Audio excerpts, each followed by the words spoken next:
सतनाम साहिब बंदगी।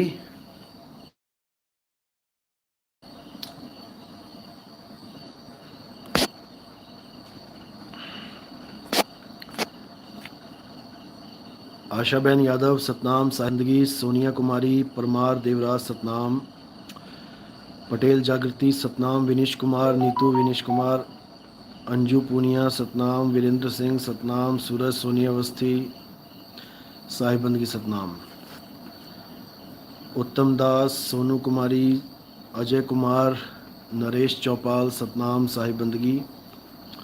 सुनीता स्नेहा गौंड सतनाम। कृष्णा जनमत न्यूज़ हरियाणा सतनाम। मीनाक्षी सतनाम।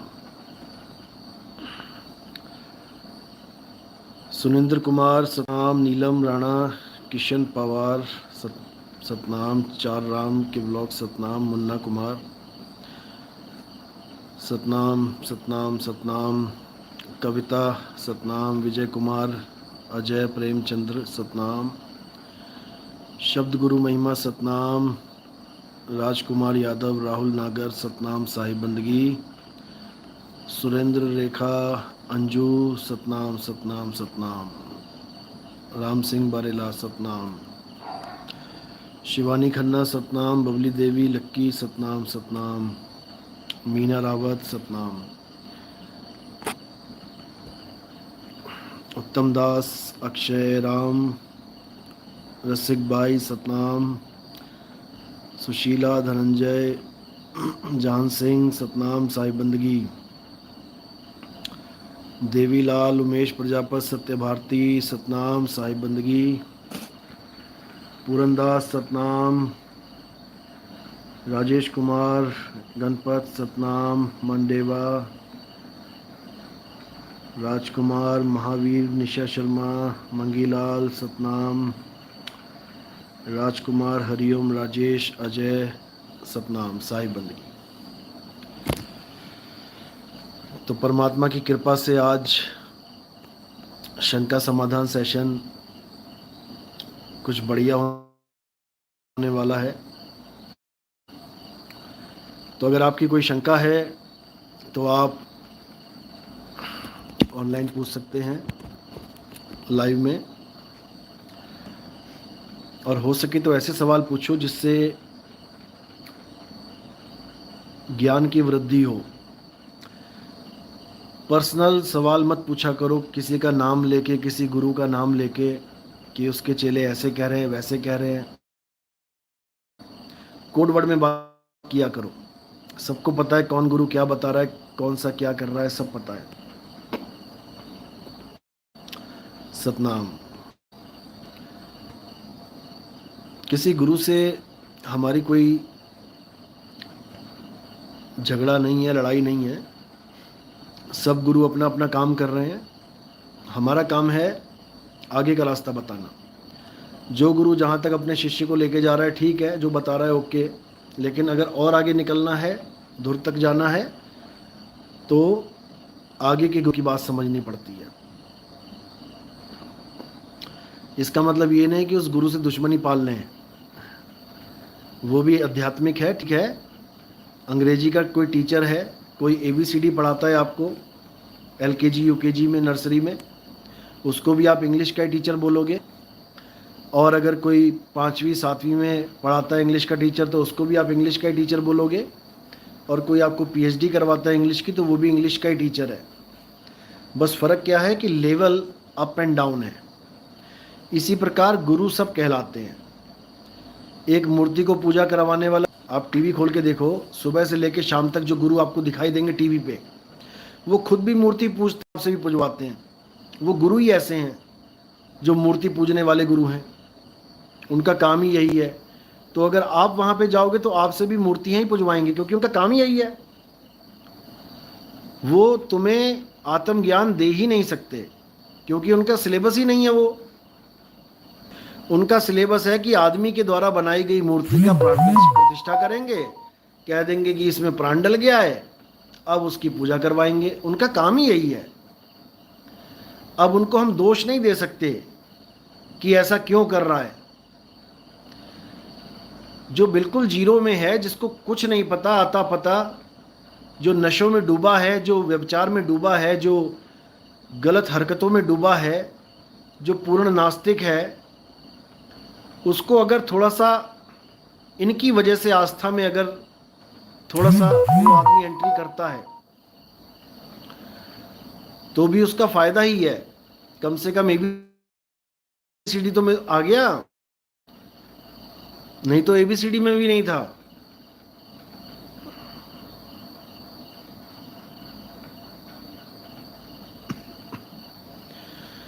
तो उन गुरु को भी ठीक है जितना वो ज्ञान दे रहे हैं। अब उनके चेले ज़्यादा दिखेंगे आपको, पंडाल भरे दिखेंगे।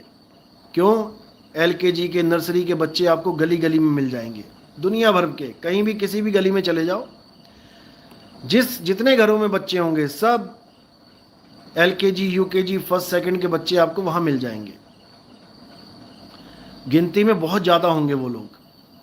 अब थोड़ा सा ऊपर बढ़ो, 10वीं पास पे आओगे, अब ढूंढोगे गली में तो कुछ बच्चे ऐसे मिलेंगे आपको जो 10वीं तक भी क्लियर नहीं कर पाते, पहले ही पढ़ाई छोड़ देते हैं। यानी एलकेजी, यूकेजी, नर्सरी से कम लोग मिलेंगे 10वीं तक। अब और आगे बढ़ो कॉलेज तक, तो जब कॉलेज की बात करोगे, आप ढूंढोगे कॉलेज वालों को, तो आपको पता लगेगा कि कितने लोग 12वीं में ही स्कूल छोड़ गए, 12वीं से आगे बढ़े ही नहीं। तो कॉलेज के बच्चों की गिनती और कम हो जाएगी। अब अगर आप ढूंढोगे पीएचडी या डॉक्टर या इंजीनियर, तो आपको गली में कोई इक्का दुक्का ही मिलेगा। अब वो गिनती में कम है, इसका मतलब ये नहीं कि वो ज्ञान में कम है। गिनती में कम है, ज्ञान में कम नहीं है, ज्ञान उनको बहुत है। इसी प्रकार जो मूल ज्ञान में शिष्य होते हैं वो गिनती में कम होते हैं, लेकिन ज्ञान में ज़्यादा होते हैं। इसीलिए 10वीं पातशाही ने बोला था कि 1.25 लाख से एक लड़ाऊं। यानी भले गिनती में अज्ञानी 1.25 लाख बैठे हैं, लेकिन मेरा एक चेला जाके उन 1.25 लाख के 1.25 लाख को ढेरी कर देगा ज्ञान में, तलवार से नहीं। और तुम तलवार से एक बंदे को 1.25 लाख से लड़वा दोगे, नहीं लड़ पाएगा।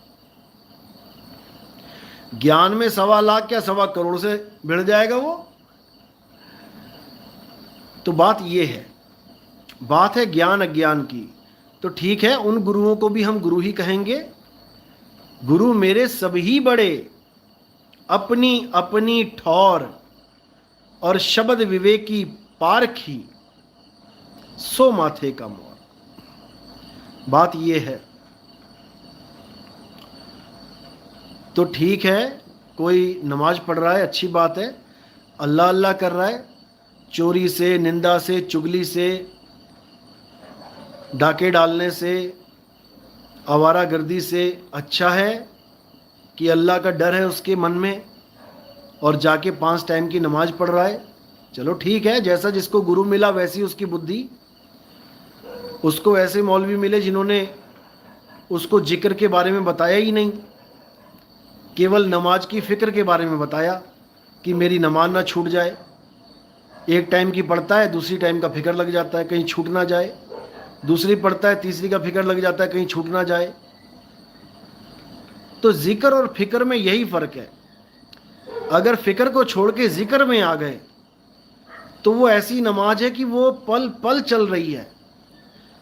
सोते उठते बैठते, नहाते धोते, खाते पीते, उसमें गैप है ही नहीं। उसके लिए मस्जिद जाने की ज़रूरत ही नहीं है, उसके लिए उठना बैठना, खड़े होना, गर्दन घुमाने की ज़रूरत ही नहीं है। जो कबीर साहब कह रहे हैं, संतो सहज समाधि भली है, गुरु प्रताप जिस दिन से जगी है, दिन दिन अदक चली है। जहाँ जहाँ डोलूं सो परिक्रमा, जो जो करूं सो पूजा, गिरह उजाड़ एक सम देखूं, भाव मिटाऊं दूजा। तो सारा खेल कबीर साहिब ने ख़त्म कर दिया। जहाँ जहाँ डोलूं सो परिक्रमा। अब कई लोग जाते हैं 84 कोस की यात्रा करने, कहते हैं वो तो 1 दिन जाएंगे, 2 दिन जाएंगे। मैं जहाँ जहाँ डोलूं सो परिक्रमा, मैं जहाँ पर भी चलूँगा वो परिक्रमा हो रही है मेरी। जो जो करूँ सो पूजा। अब पूजा करने के लिए कोई थाली लेके जाता है, कोई मंदिर जा रहा है, प्रसाद रख रहा है, लेके थाली सजा के वहां पे आरती गा के पूजा कर रहा है। यहां है जो जो करूं सो पूजा। मैं खाना भी खा रहा हूं तो मेरी पूजा चल रही है, मैं खाली भी बैठा हूं तो मेरी पूजा चल रही है, मैं कुछ भी कर रहा हूं तो मेरी पूजा चल रही है। बाइक चला रहा हूं तो पूजा, कार चला रहा हूं तो पूजा, जो कुछ कर रहा हूं तो पूजा ही पूजा चल रही है। इसको कहते हैं जिक्र, यानी 24 घंटे मेरे जहन में एक ही जिक्र है। वही असली बंदगी है, वही असली पूजा है, उसके अलावा सब झूठ है। तो असली पूजा क्या है? जल में मीन प्यासी, मुहे देखते आवे हांसी, आत्म ज्ञान बिना नर भटके, कभी काबा कभी काशी। असली पूजा है आत्मज्ञान। जिसने आत्मज्ञान को पा लिया, समझो उसने हर प्रकार की पूजा खत्म कर दी। अब पूजा पाठ का चक्कर ही नहीं जीवन में। तो आत्मज्ञान जब तक नहीं होता तब तक कोई भी हवन यज्ञ, कोई भी पूजा पाठ, कोई भी तीर्थ व्रत ये पूर्ण हो ही नहीं सकता, क्योंकि आखिरी आहुति आत्मज्ञान ही है। 99 तक तुम पहुंच भी जाओगे, लेकिन 100वां खेल जो है वो आत्मज्ञान का है। तो उसको अच्छी तरह समझना है। ये बाल, खाक, नाक, कान, लिंग, गुदा, हाथ, पैर, पेट, पीठ, माथा, गर्दन, ये सब केवल और केवल इंद्रियां हैं। इनसे परे आपको अपने सत्य स्वरूप का ज्ञान होगा। फिर आप किसी और में रमण नहीं करोगे कि आपको बोला जा रहा है कि गुरु जी का चेहरा ध्यान करो, यानी उसके चेहरे में ही ध्यान धर लो, या किसी मूर्ति में ध्यान धर लो, या किसी और मंत्र में ध्यान धर लो। बिल्कुल नहीं। फिर आपका ध्यान कहाँ रमण करेगा?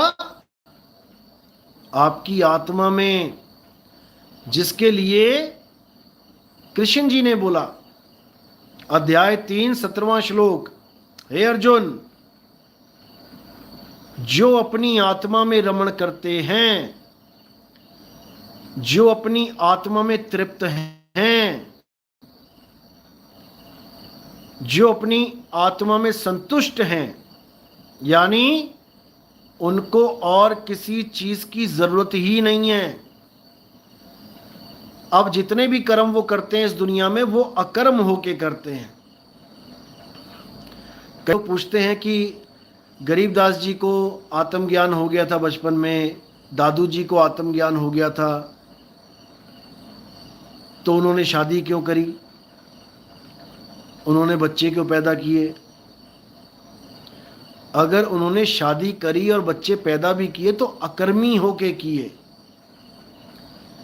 एक समाज की रीति को निभाने के लिए अकर्मी होके, वो लिप्त नहीं हुए उसमें। और समय पाके, यानी जब कर्म पूरा हो गया, फिर इन चीजों से विरक्त भी हो गए, त्याग दिया इन चीजों को। तो ये आत्मज्ञान है भाई। जितने भी संत हुए हैं वो विरक्त ही हुए हैं। ग्रस्त तो उन्होंने एक उदाहरण देने के लिए धारण किया, उसके बाद सब छोड़ दिया उन्होंने। वो देखने में लग रहे हैं तुम्हें, लेकिन वो इन चीजों से अलग है।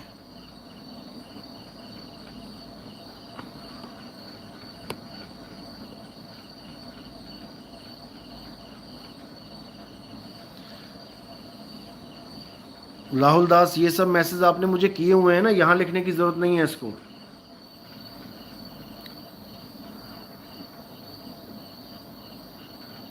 पूरनदास गुरुजी कोटि कोटि बंदगी, सतनाम शब्द बिना सूरत आंधरी, कहो कहाँ को जाए, द्वार न पावे शब्द का फिर भटका खाए। यही सत्य है, यही सत्य है। शब्द बिना सूरत आंधरी, ये सूरत जब से संसार में आई है तब से आंधरी हुई पड़ी है। इसको पता ही नहीं मैं आई कहां से और मैंने जाना कहां है। सूरत बिना, शब्द बिना सूरत आंधरी, और कहो कहां को जाए, और द्वार न पावे शब्द का फिर भटका खाए। शब्द द्वार नहीं पता इसको कि शब्द द्वार कहां पर है, उस पर दस्तक कैसे दें। 10वां द्वार तो पता लग गया आजकल लोगों को, वैसे तो 10वां द्वार भी गुप्त है। ये द्वार केवल योगियों को पता होता था। जब कोई योग साधना करने जाता था तब उसको ये ज्ञान होता था कि अच्छा ये है 10वां द्वार। गुप्त ज्ञान था ये भी। इसीलिए बाबा नानक ने भी बोला है, 9 द्वारे प्रगट कीते 10वां गुप्त रखाया। ये गुप्त ही था। ये तब पता लगता था जब किसी गुरु के पास जाते थे, वो उसका भेद बताता था। लेकिन आगे से आगे लोग इंटेलिजेंट होते गए, आगे से आगे एक दूसरे को बताते गए, इसलिए ये अभी भी गुप्त है। ये अभी भी कई लोग कहते हैं ये है 10वां द्वार। लाखों करोड़ों की गिनती है ऐसे लोगों की जो यहां माथे के बीच में 10वां द्वार बताते हैं। उनके लिए वो अभी भी गुप्त है। किसी संत ने बता दिया तुम्हें तो तुम आज उड़ाने लगे उसको, ये 10वां द्वार कैसे हुआ, क्या तुम्हें भी नहीं पता था, तुम भी लगे पड़े थे यहीं पे 10वां करने में। ले किसी ने तुम्हें भी बताया है।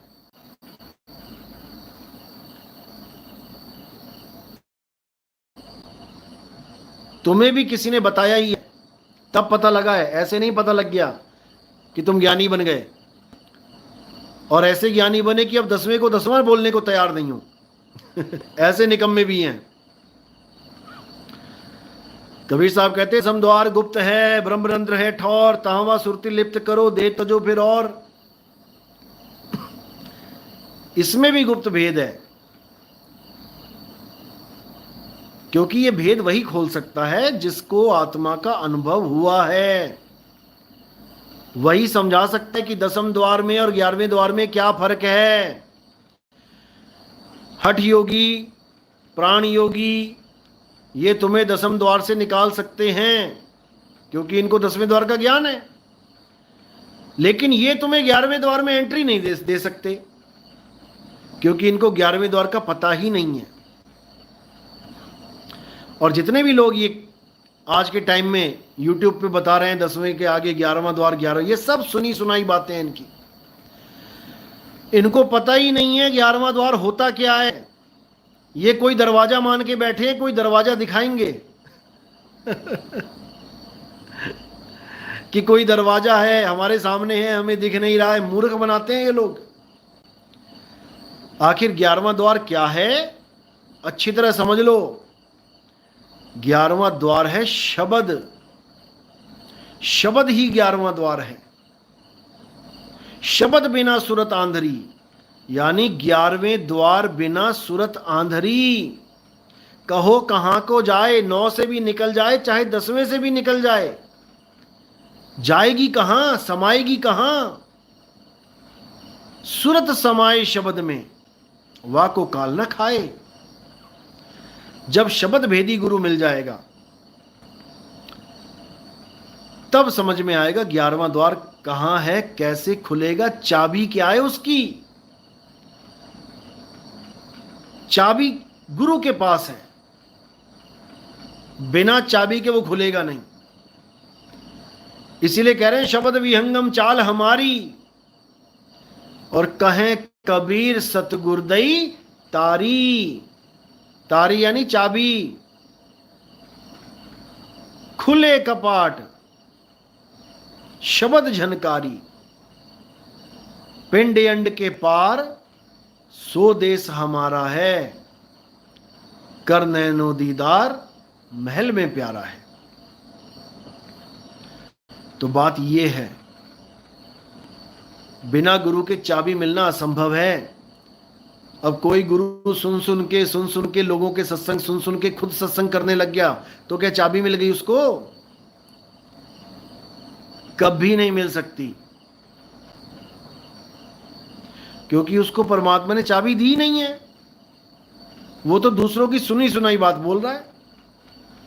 और जो सुन के बोलते हैं उनको कबीर साहब ने क्या बोला है पता ही है आपको? करनी तज कथनी कथे, अज्ञानी दिन रात, कुकर समान भूकत फिरे, सुनी सुनाई बात। कहते कुत्ते की तरह भौंक रहा है, सुनी सुनाई बात। आज हमारे सत्संग सुन के सबको याद आ गया सार शब्द। आज सबको शब्द गुरु याद आ रहा है, जिसको देखो शब्द गुरु शब्द गुरु। ये सब सुनी सुनाई बातें बोल रहे हैं, और आने वाले समय में खुद समझ में आ जाएगा तुम्हें कि क्या होता है सुनी सुनाई बात और क्या होता है अनुभव ज्ञान।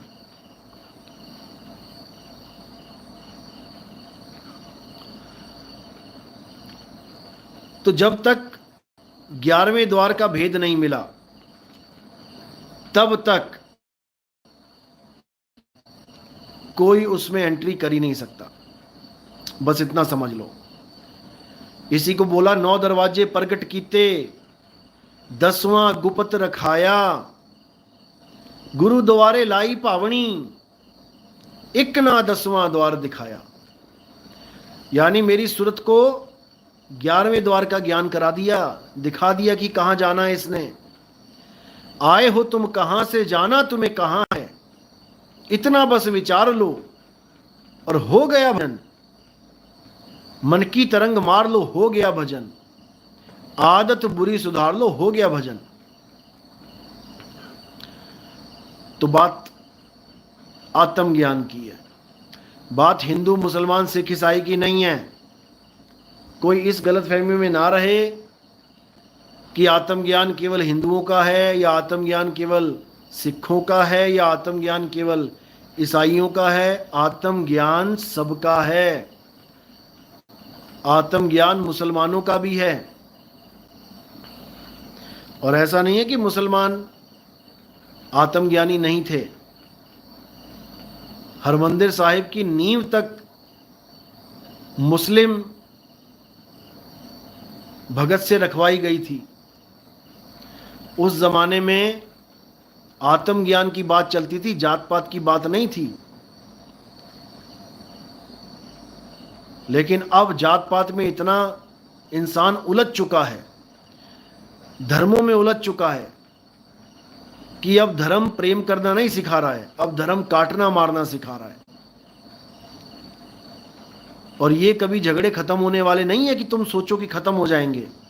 ये झगड़े तब तक खत्म नहीं होंगे जब तक हमने ये जात पात के धर्मों के बंधन को तोड़ नहीं दिया। जब तक हम इंसान नहीं बन गए तब तक हम इन झगड़ों से मुक्ति नहीं पा सकते।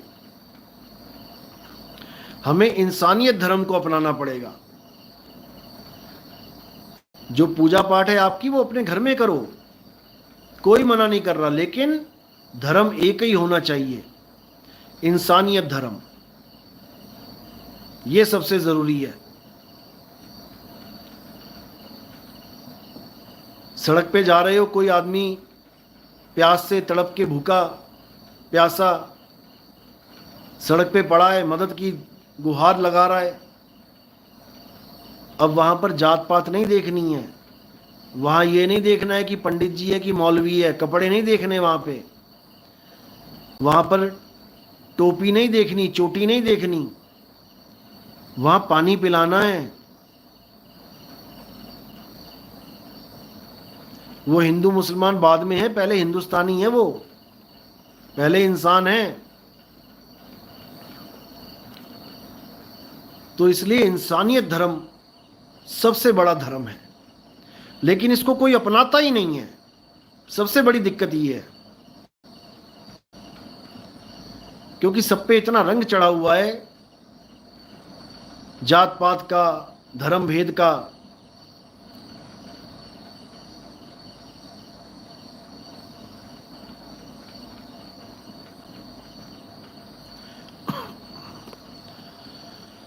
जाट साहब, महाराज जी राम राम, माफ़ी चाहता हूँ, मेरे मन में एक शंका है, संशय है कि क्या बच्चा पहली बार में ही पीएचडी कर सकता है? अगर नहीं तो आप अजपा अनहद के बिना सूरत सीधा शब्द में कैसे लगवाते हो? देखो, पहले तो ये समझ लो कि बच्चा सीधे पीएचडी कर तो क्या सकेगा, समझ भी नहीं सकता। पास तो बहुत दूर की बात है करना। लेकिन आप ये भी ना समझो कि आज आप जिस स्टेज पे खड़े हो वो आपका जीवन का पहला अध्याय है, यानी आप अभी बच्चे ही हो। क्या पता 12वीं क्लास कॉलेज पीछे करके आए हो, लेकिन माया ने आपको भुला दिया है, इसलिए आप अपने आप को एक एलकेजी यूकेजी का बच्चा समझ रहे हो। ऐसा भी हो सकता है। जैसे हनुमान जी के पास सारी ताकतें थीं, पूरे पावरफुल थे, लेकिन एक श्राप के कारण सारी पावर भूल गए, अपनी सारी ताकत भूले पड़े थे। गुरु आया, गुरु ने जगाया, एकदम पावरफुल हो गए, क्योंकि पहले से ही पावर थी। इसी प्रकार हमारा सत्संग सुन के केवल वही आदमी जागता है जो पहले बीए बीएससी कर चुका है, जिसको समझ में आ गया कि मैं इतने जन्मों से यही तो करता आ रहा हूं, अब मुझे विहंगम चाल पकड़ना है, अब मुझे जाप अजपा अनहद में नहीं उलझना है। और जो हमारे सत्संग सुनकर भी नहीं जाग पाता, वो अभी सच में पिछली क्लासों में ही बैठा है। वो करे अपना जाप, जब कुछ प्राप्ति नहीं होगी फिर दौड़ेगा इधर उधर, देखेगा अब आगे बढ़े। तो अगर अभी समय नहीं आया उसका, तो अपना लगा रहे जहां पर, हमें कोई दिक्कत नहीं है। एक डिग्री कॉलेज जब खुलता है शहर में, तो उसे किसी भी स्कूल से, कॉलेज से आपत्ति नहीं होती है। उसे किसी 10वीं से आपत्ति नहीं है, उसको किसी पहली दूसरी पांचवी वालों से आपत्ति नहीं है। उसको पता है कि मेरे तक पहुंचते पहुंचते इन बच्चों को ये क्लासें पार करनी ही पड़ेंगी। लेकिन जो 12वीं पास कर लेगा, उसको अगले ही साल, उसी साल में कॉलेज में एडमिशन मिल जाएगा। जो 10वीं में है वो और 3 साल लगा, 2 साल लगाएगा। जो 5वीं में है वो और 8-9 साल लगाएगा। जो पहली में है वो 12 साल लगाएगा। उसको पता है आना यही है। तो जो आप लोग आ रहे हैं, इसका मतलब आपकी वो क्लासें पूरी हो चुकी हैं। और जो भी सुन के समझ नहीं पा रहे हैं, वो समझ जाओ कि अभी पीछे क्लासेस में हैं, अभी उनको बहुत कुछ करना है।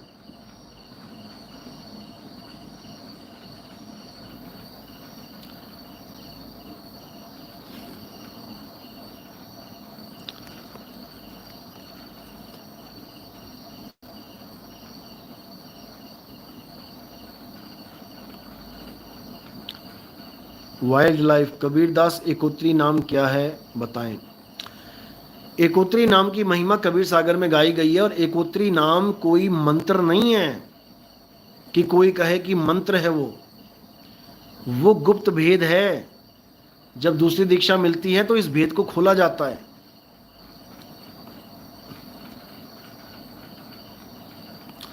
दीपक मानकपुरी, मेरे मालिक, मुझे कभी भी बिसरना, कभी नहीं बिसरना, अपने चरणों में हमेशा जगह देना। साईं बंदगी, सतनाम, आशीर्वाद।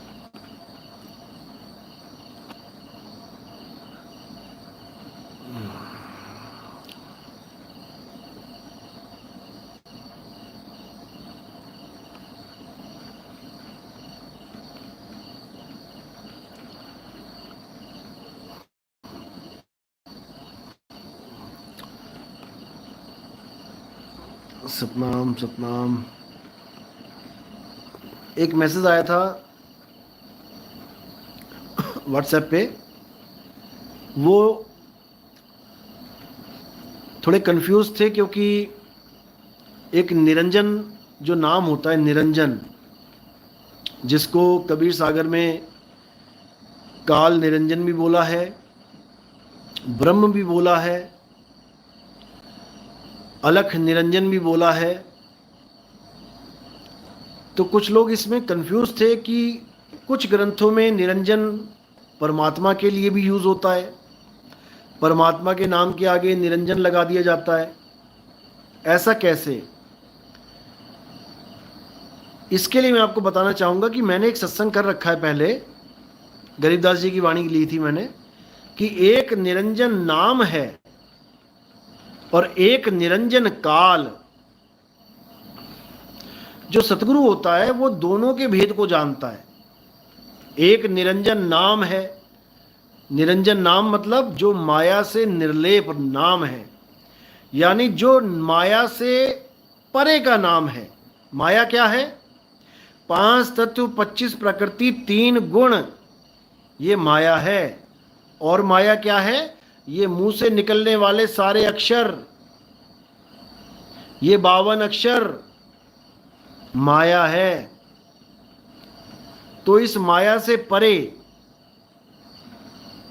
यानी माया से निर्लेप, यानी निरंजन, वो नाम है, वो मालिक है। एक निरंजन नाम है और एक निरंजन काल। अब ये काल निरंजन क्या है? ये जितने भी वीडियोस बनाते हैं निरंजन के ऊपर कि निरंजन यानी काल नहीं होता, निरंजन तो परमात्मा होता है, इनसे बस एक बार ये पूछ लो कि काल का क्या नाम है फिर? अरे काल होता भी है कि नहीं होता कुछ?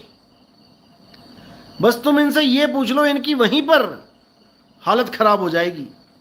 बगले झांकते फिरेंगे, दौड़ते दिखेंगे तुम्हें, जवाब नहीं होगा इनके पास। अगर निरंजन परमात्मा का ही नाम है केवल, तो फिर काल का क्या नाम है? तुम ये बता दो। काल कुछ होता भी है कि नहीं होता है? या संतों ने ऐसी फालतू में काल काल काल लिख रखा है? इन सब की वो दुर्गति होगी जो जीवों को उलझाने में लगे हैं।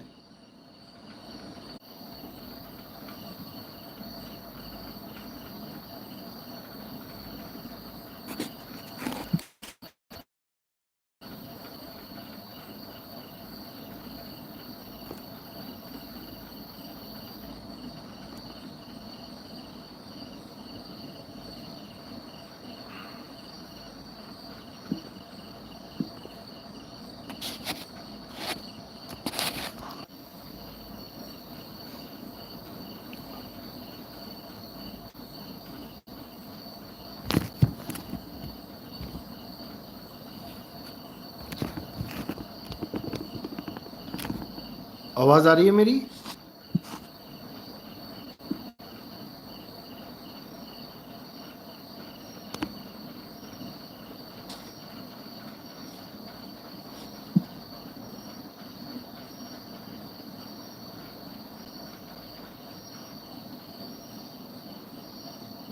मेरी आवाज आ रही है? वीडियो चल रही है?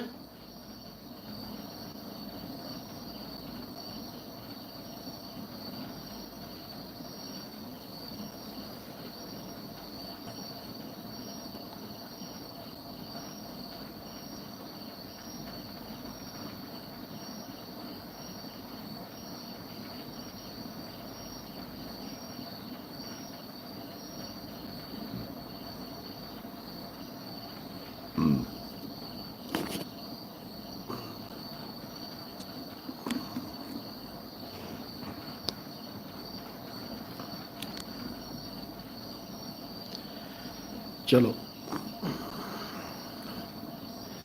बागेश्वर सरकार, क्या आपके बताएं? नहीं, इसमें शरीर सुन्न नहीं होता, वो सुन्न समाधि में होता है, जिसके लिए बोला गया है।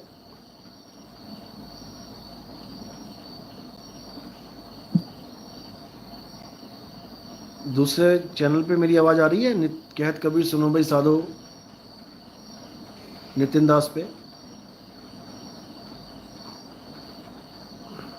हाँ, वीडियो चल नहीं रही है इस पे। कुछ दिक्कत आ गई लग रहा है।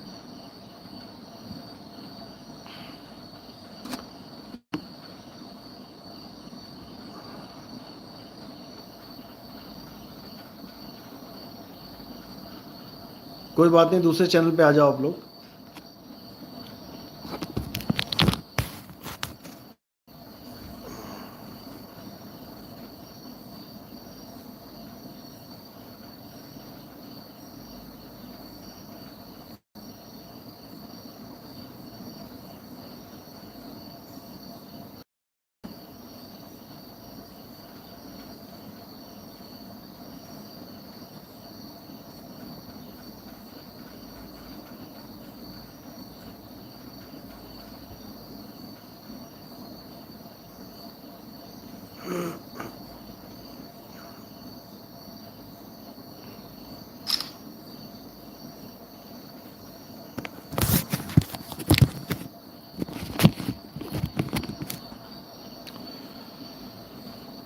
दीपक मेरे मालिक मुझे कभी नहीं सतनाम। जग्गा सिंह वीडियो ऑडियो ओके है, चलो जी बहुत बढ़िया।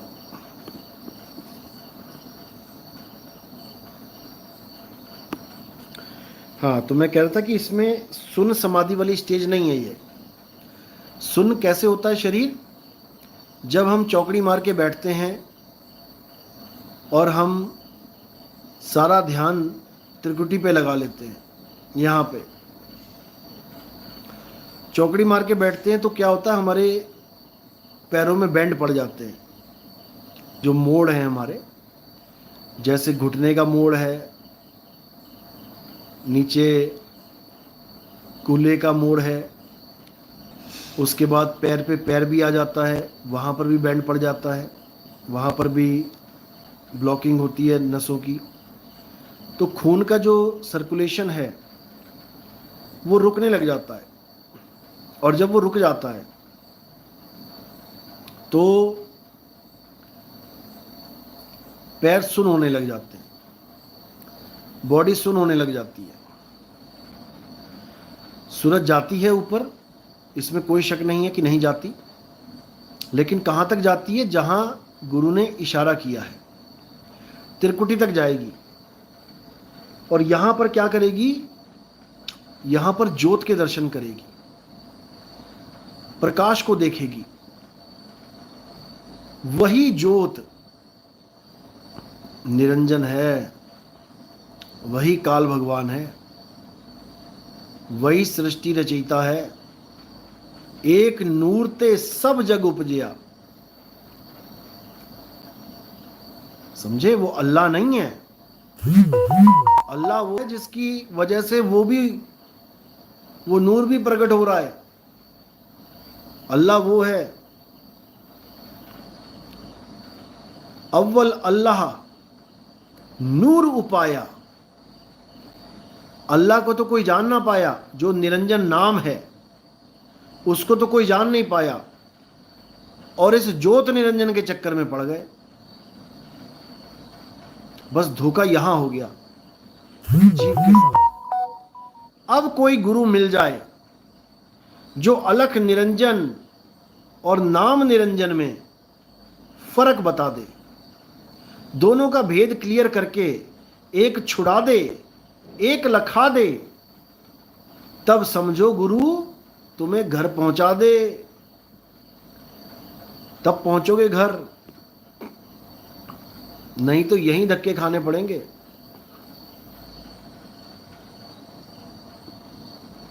तो ये बहुत जरूरी है। कोई भी निरंजन के नाम की वीडियो देखते हो और कोई तुम्हें कंफ्यूज करता है कि देखो नितिन दास निरंजन कहता है कि काल है, काल है, देखो संत कह रहे हैं कि निरंजन परमात्मा है, उन मूर्खों को थोड़ा समझा देना तुम लोग कि निकम्मो, नितिन दास की वीडियो देखो। आप YouTube पे भी लिखोगे एक निरंजन नाम है, एक निरंजन काल, ये वीडियो आ जाएगी आपके सामने। बस इतना लिख देना और उनको कहना जो तुम आज बात कर रहे हो ज्ञानी पुरुषों, वो 2 साल 3 साल पहले मैंने वीडियो बना के छोड़ दी थी। हमसे ही सुन सुन के, हमसे ही जान जान के, निरंजन का तो नाम तक नहीं सुना था इन लोगों ने। ये आज पैदावार इतनी इकट्ठी हो गई है यूट्यूब पे, निरंजन का नाम नहीं सुना था इन लोगों ने। ये तो जब मैंने खुलासा कर दिया सारा, आज सारे ज्ञानी बन के बैठे हुए हैं। 20-20, 21-21 साल के बच्चे हैं, यूट्यूब खोल के बैठे हैं, सोचते हैं हम भी गुरु बन जाएं किसी के। अरे पहले तुम तो गुरु बना लो किसी को, कि लोगों से सुन सुन के तुम गुरु बन गए। गुरु घंटाल बन जाओगे, गुरु तो क्या बनोगे।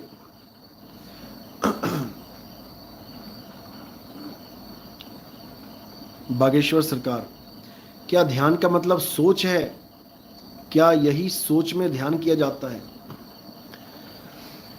ध्यान को अच्छी तरह समझो क्या है। जैसे आप बाइक चला रहे हो, अब तुम्हारा ध्यान कहां पे है? सड़क पे।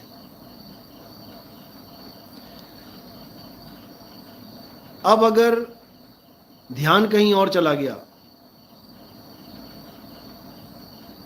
तो हादसा हो जाएगा।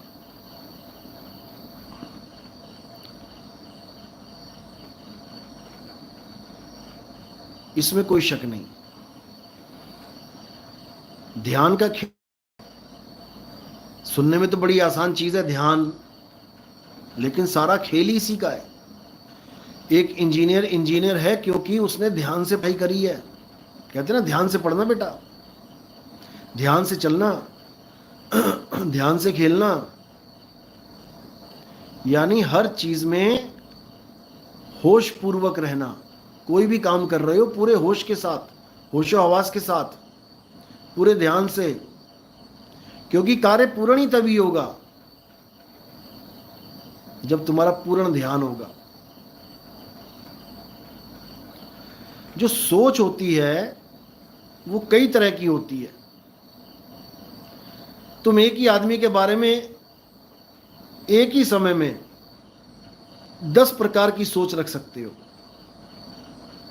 उसके बारे में अच्छा भी सोच सकते हो, उसी के साथ उसी पल बुरा भी सोचने लग जाओ।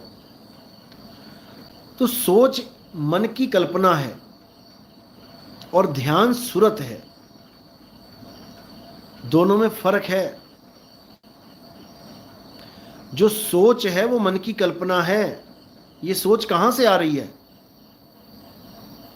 ये विचार कहां से आ रहे हैं? विचार और सोच ये पर्यायवाची हैं।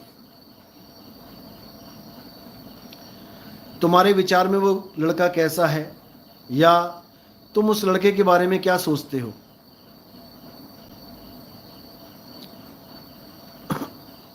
समझ में आ रहा है? समझ में आ रहा है जो मैं बोल रहा हूं?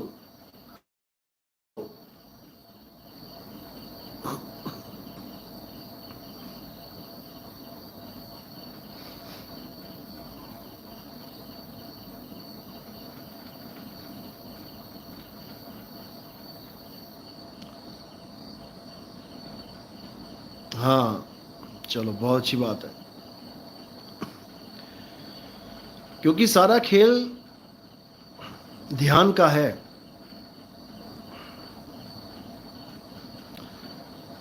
एक कमेंट बार बार मत किया करो, मैं स्क्रॉल करता रहता हूं ऊपर नीचे, जो इंपॉर्टेंट सवाल लगता है मैं बोल देता हूं उसको, जिससे ज्ञान होगा। और जो पुरानी कहानियों के सवाल कोई पूछता है, उसने ऐसे किया कि नहीं किया, वैसे किया कि नहीं किया, तो भाई ना आप वहाँ खड़े थे ना हम वहाँ खड़े थे।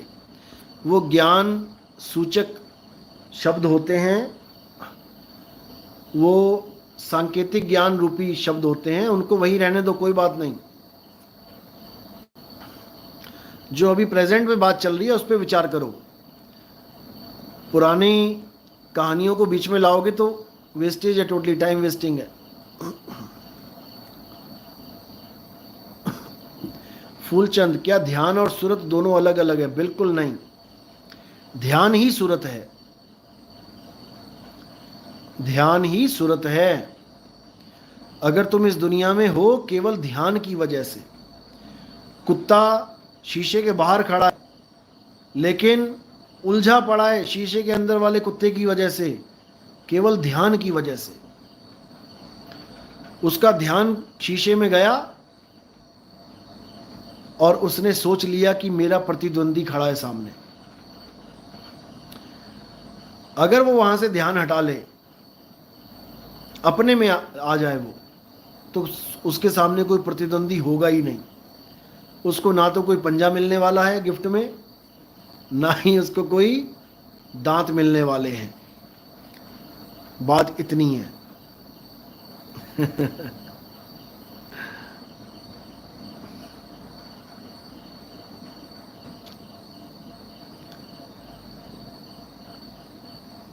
ओपीएस कुशवाहा, गुरुजी सुरत व निरत में क्या अंतर है? ये मैंने कल बताया था।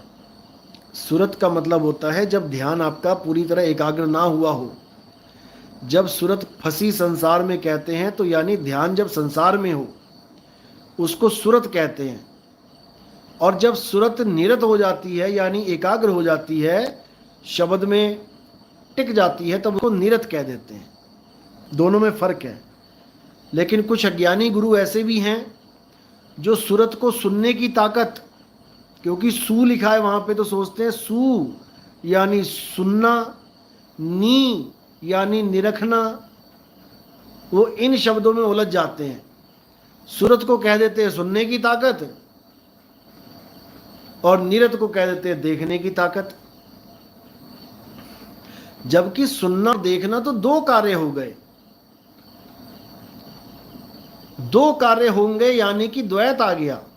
या तो परमात्मा देखा जा सकता है या परमात्मा सुना जा सकता है। दो चीजें नहीं हो सकती, क्योंकि अगर दो चीजें करोगे तो ये इंद्रिय ज्ञान हो गया। क्योंकि ये दो इंद्रियां हैं, आंख और कान इंद्रिय हैं अलग अलग।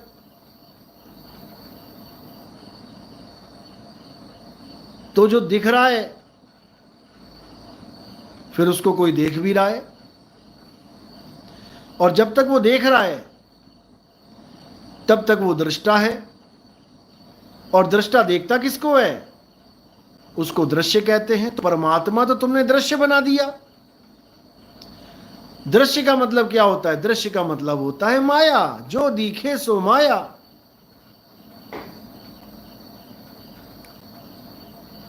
परमात्मा को तुमने दृश्य बना दिया और तुम बन गए दृष्टा। आ गया द्वैतवाद, फंस गए चक्कर में। अब दोबारा से सृष्टि बन जाएगी। मनोहर कुमार, हाँ जी, राधा स्वामी पंथ में यही बोलते हैं, सुरत निरत देखना सुनना। बिल्कुल गलत है ये, बिल्कुल गलत है।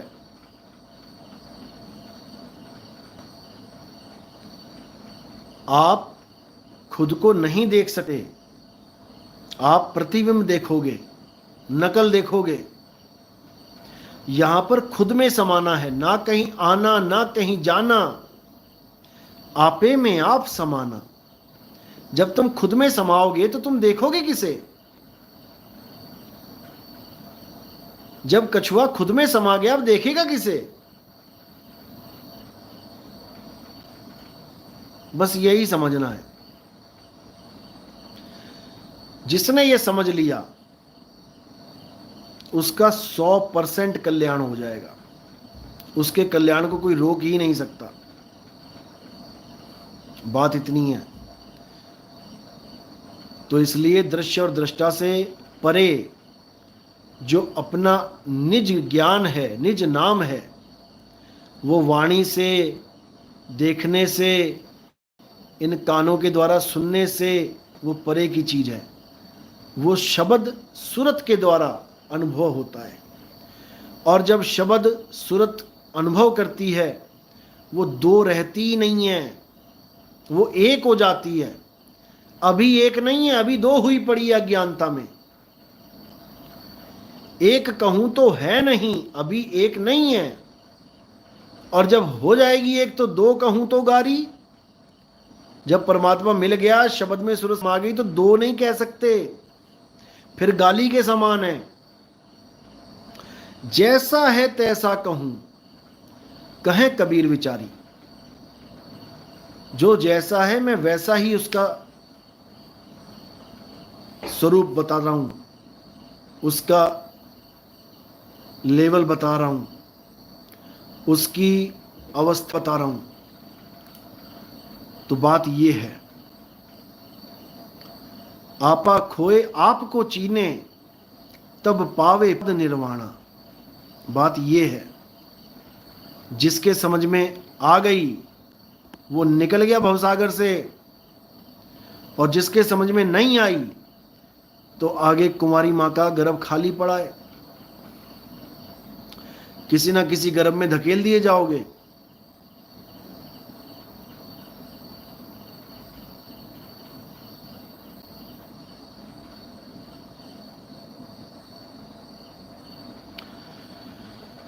तो बात इतनी सी है, समझने की है, समझ का फेर है। जो समझ जाता है वो तर जाता है, जो नहीं समझ पाता वो मर जाता है। समझ जाओगे तो क्या बोलोगे, हम ना मरिब मरिब संसारा, हमको मिला जिया वनहारा। ये समझने के बाद की अवस्था है। समझने का मतलब ये नहीं कि किसी ने कान में सुना दिया और तुमने सुन लिया, तुम समझ गए। समझने का मतलब है बोध हो जाना, तुम समझ जाओ। करंट को छू लिया तुमने, अब तुम समझ गए। अब तुम समझ गए कि करंट कैसा होता है। अभी तक तो सुना था कैसा होता है, अभी तक तो सुना था तुमने कि करंट कैसा होता है। जिस दिन तुम्हारे छू गया करंट, उस दिन तुम समझ जाओगे। तो इसी प्रकार जब तक शब्द का अनुभव ज्ञान नहीं हुआ, तब तक ये वाणी तुम्हारी समझ में नहीं आएगी कि आदि नाम हम भाग सुनाया और मूर्ख जीव समझ नहीं पाया। अनुभव ज्ञान की बात हो रही है, मंत्रों की बात नहीं हो रही है कि 4 शब्द कोई मंत्र है, मैंने भाग के सुना दिया और मूर्ख जीव समझ नहीं पाया, वो जप नहीं पाया। ये सब बकवास है, छोड़ दो इसको।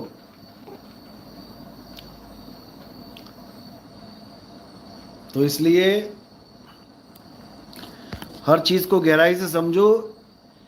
जितने भी YouTube चैनल 2018 के बाद चले हैं, सार शब्द चिल्ला रहे हैं, ये सब की जड़ हमारा ही सत्संग है।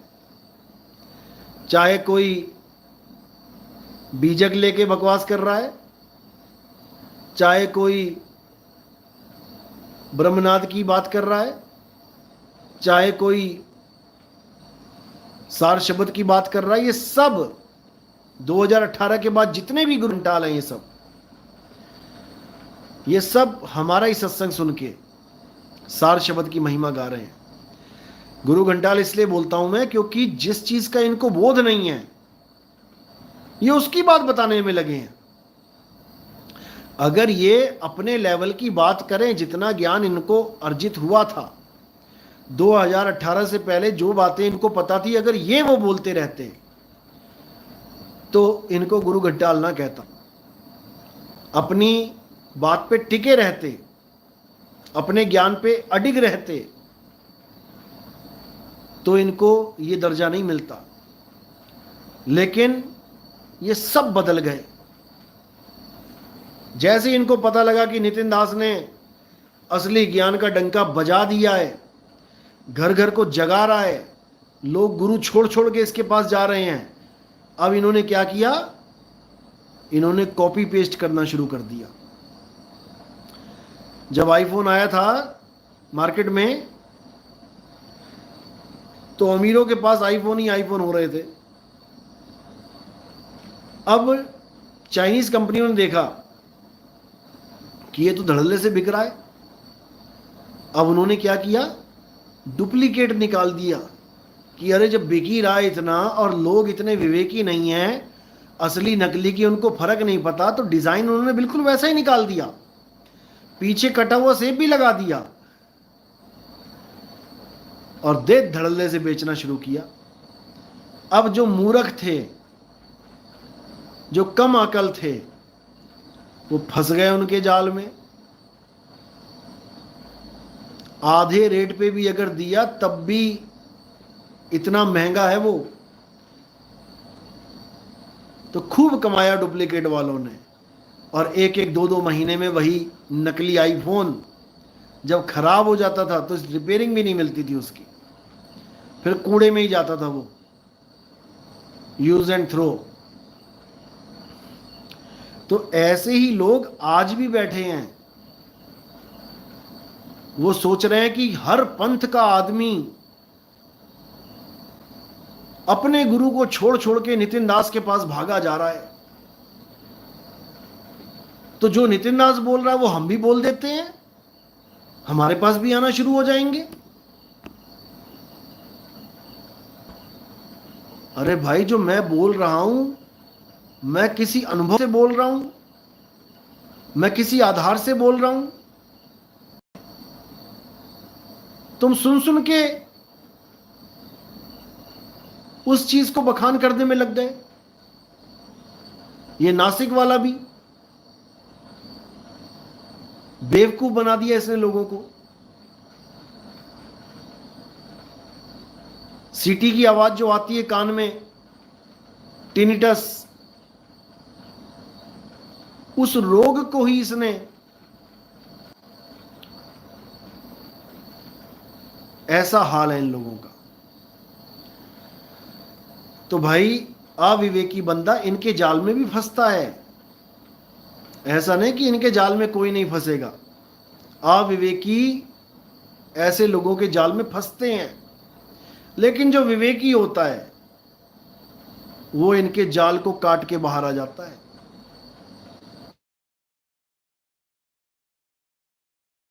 नहीं फंसा पाते ये लोग, तो बात ये है।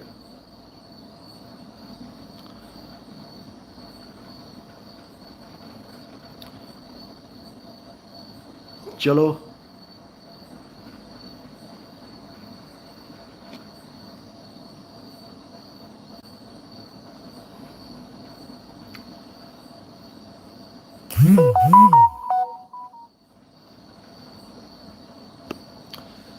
और जो सितंबर का प्रोग्राम है मेरी कई भक्तों से, तो जो भी सितंबर के प्रोग्राम में आना चाहता है, सवाए रजिस्ट्रेशन में क्या क्या करना है, आपने अपना नाम बताना है, अपनी कोई आईडी भेजनी है, कोई भी आईडी भेज सकते हैं आप, कोई लाइसेंस हो आपका या कुछ भी है, A to Z, कोई स्कूल कॉलेज का आईडी है, कुछ भी है, कोई जॉब की आईडी है, आप वो भेजिए।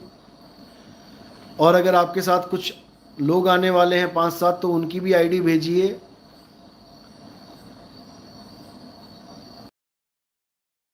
उनके खाने का, बैठने का पूरा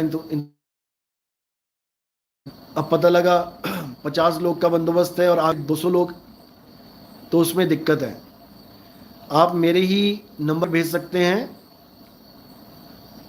या फिर आपको जो भी जिस शहर के पास है, जो बताए हैं आपको, जैसे सबसे पहले तलवाड़ा में सत्संग है, दत्तालपुर में, तो जो भी आसपास के हैं, तलवाड़ा, मुकेरिया, दसूहा, ये लोग जो भी हैं, कोई भी आना चाहता है तो आप अपना नाम भेजें हैं, उनकी भी इंफॉर्मेशन दें सारी। जम्मू में जो आना चाहता है कोई भी, अपना आईडी कार्ड भेजें, इंफॉर्मेशन दें सारी। उसके बाद गुरदासपुर में जो आना चाहता है, बटाला में, अमृतसर में, जलंधर में, लुधियाना में, फतेहगढ़ साहिब में, जो भी आना चाहता है। उसके बाद कैथल में, पिपली, लाडवा में, सहारनपुर में, हरिद्वार, ऋषिकेश में, उसके बाद गजरौला, उसके बाद रामपुर, पीलीभीत, उसके बाद लखीमपुर, हरदोई, उसके बाद सीतात, कुशीनगर,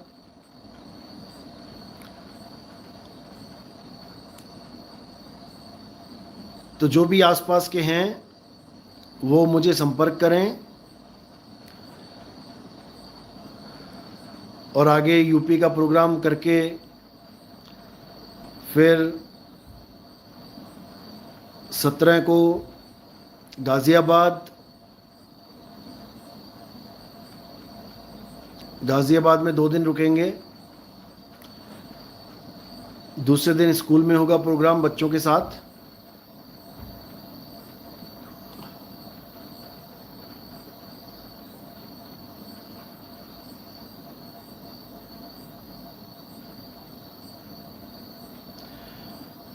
उसके बाद संत कबीर नगर, फिर अयोध्या, फैज़ाबाद, गोंडा, बाराबंकी, फिर लखनऊ, फिर हमीरपुर, उरई, औरैया, उसके बाद जसवंत नगर, इटावा, उसके बाद शिकोहाबाद, आगरा, फिर सीधे भिवानी, हिसार, उसके बाद मानेसर, और फिर वहाँ से सीधा जयपुर, जयपुर से आगे जोधपुर, उसके बाद गुजरात के लिए निकल जाएंगे। तो ये पूरा शेड्यूल मैं आज ही शाम को रात में एक वीडियो अपलोड कर देंगे जिसमें पूरा शेड्यूल बना होगा, और आप वहाँ पे सही समय पे पहुँचेंगे और रजिस्ट्रेशन करा के सत्संग का आनंद लेंगे।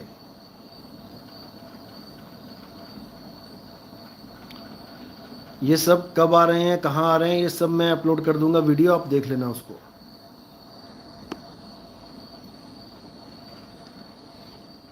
गुरुजी जंगल वाले महात्मा का नंबर पता व्हाट्सएप में आपको भेज दिया है, आप बात कर सकते हैं। बाबा जी को पहले हरिओम बोलना पड़ता है। कोई बात नहीं,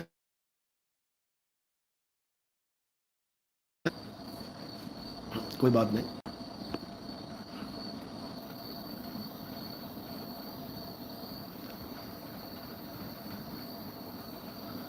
जिसको भी जहाँ का एड्रेस चाहिए मुझे आईडी भेजो, अपना नाम भेजो, जितने लोग आने वाले हैं सबकी आईडी भेजो, तो आपको आगे का एड्रेस मिल जाएगा।